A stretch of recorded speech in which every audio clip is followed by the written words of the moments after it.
बनाई जाए करके एक अलग सूची बनाया गया जिसमें 750 जाति का शेड्यूल ट्राइब बना। सेकेंड इंडिया एक्ट बना। उस सेकेंड इंडिया एक्ट में शेड्यूल कास्ट और शेड्यूल ट्राइब और अदर बैकवर्ड कास्ट का अलग जो है वो वर्ग बना। और उस वर्ग में बाबा साहब अम्बेडकर ने हमको 4 अधिकार दिलवाया। कौन कौन से अधिकार? पहला अधिकार समान व वयस्क मताधिकार।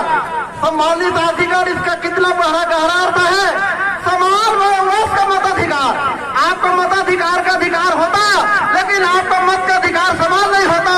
तो यदि अडानी अंबानी कहता मैं इस देश का करोड़पति हूँ, मेरा एक वोट का कीमत 1 करोड़ लोगों के बराबर हो और इस देश के रिक्शा चलाने वाले का कीमत 1 हो, ऐसा होता तो क्या होता। लेकिन बाबा साहब अम्बेडकर कहा नहीं, चाहे देश का रिक्शा चलाने वाला हो, चाहे देश का प्रधानमंत्री हो, चाहे देश का करोड़पति हो, यदि उसका 1 वोट है तो हमारा भी 1 वोट होना चाहिए। ये समान वयस्क मताधिकार का पहला अधिकार दिलवाया। सम्मानित अधिकार, यदि रिक्शा चलाने वाला का 1 वोट होता है तो प्रधानमंत्री का भी 1 वोट का उतना ही कीमत है। तो आप अपने 1 वोट की कीमत को समझिए और अपने लोगों को समझाइए।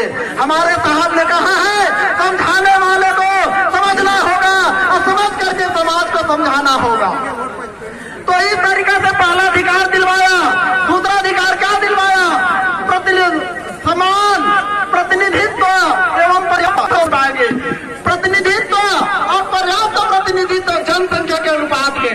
हमको प्रतिनिधित्व और पर्याप्त प्रतिनिधित्व क्या होता है मैं अभी ज्यादा डिफाइन नहीं कर पाऊंगा। तीसरा अधिकार दिया 2 मत का अधिकार। 2 मत का अधिकार मतलब 12 वोटिंग। और तीसरा चौथा अधिकार दिया पृथक निर्वाचन क्षेत्र। लेकिन हमको 2 अधिकार केवल मिला। आज तक हमको जो है क्या नहीं मिला, हमको 2 मत का अधिकार और पृथक निर्वाचन क्षेत्र नहीं मिला। जिसके बदले में 1932 में पुणे के नर्मदा जेल में गांधी और बाबा साहब अम्बेडकर के बीच में क्या हुआ, समझौता हुआ, जिसके कारण आरक्षण आया। तो आरक्षण सम्मानित अधिकार, आरक्षण क्यों मिलता है इस बात को हमको जानना जरूरी है। आरक्षण क्यों मिलता है? आपको लगता है इस देश के लोगों को आरक्षण आर्थिक आधार पर आर्थिक मुक्ति का आंदोलन है। आरक्षण आर्थिक के कारण नहीं मिलता है। आरक्षण का आधार, आरक्षण क्यों मिलता है महत्वपूर्ण बात नहीं है। आरक्षण क्यों मिलता है इस बात को आप हम सबको जानना जरूरी है। तो आरक्षण का आधार जाति आधारित भेदभाव है। तो जाति आधारित भेदभाव आज भारत के देश के 76 से 70 साल हो गए आजादी, आज भी जाति आधारित भेदभाव खत्म नहीं हुआ है। तो हम कैसे कह सकते हैं कि हमारा ये आरक्षण खत्म हो। कोई कहता है बाबा साहब अम्बेडकर ने 10 साल के लिए आरक्षण दिया था। मैं पूछता हूँ वो 10 साल कितने से कितने वर्ष तक? आप बता दीजिए वो 10 साल कितने से कितने वर्ष तक? तो 10 साल कब तक? जब तक हमारे साथ यदि जाति भेदभाव नहीं होगा तब तक हम 10 साल देखते हैं। यदि 10 साल में जाति भेदभाव नहीं खत्म होता है तो आरक्षण जो है खत्म नहीं हो सकता। इसलिए आज भी जातिवाद है और जब तक जातिवाद रहेगा तब तक इस देश में आरक्षण और प्रतिनिधित्व का अधिकार खत्म नहीं हो सकता। इस बात को हमको समझना होगा और अपने लोगों को समझाना होगा। सम्मानित अधिकार आज जो है आज वो कहता है कि जाति भेद खत्म हो गया है। मैं कहता हूँ मैं टीचर हूँ, मैं कलेक्टर हूँ।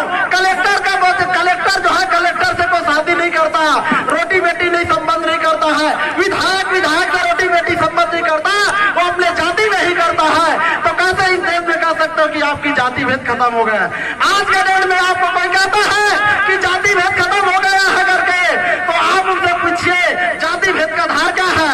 आप कहते हो कि मेरे साथ में नाश्ता कर लेते हैं, खाना खा लेते हैं, एक साथ बैठ जाते हैं तो जाति भेद खत्म हो गया? नहीं, जाति भेद का ये दायरा नहीं है। जाति भेद का दायरा है उनसे पूछेगा, आपसे पूछेगा उनसे बताइए आप मेरे से रोटी बेटी का संबंध करेंगे कि नहीं। जब ऐसा आप उनसे बोलेंगे तो एक बार में खड़ा हो जाएगा। और जब तक वो जाति रोटी बेटी के संबंध आपसे नहीं करता तब तक कभी मत मानिएगा कि हमारे देश के जातिवाद जो है खत्म हो गया है। यही जाति का और यही आरक्षण का आधार है मेरे वाली शांति का। तो रोटी बेटी के संबंध नहीं देगा। जातिवाद जाति कोई बुरी बात नहीं है, लेकिन जाति में जातिवाद और जातिवाद का कारण है इस देश में 2500 साल से अंतर जाति रोटी का और अंतर जाति बेटी का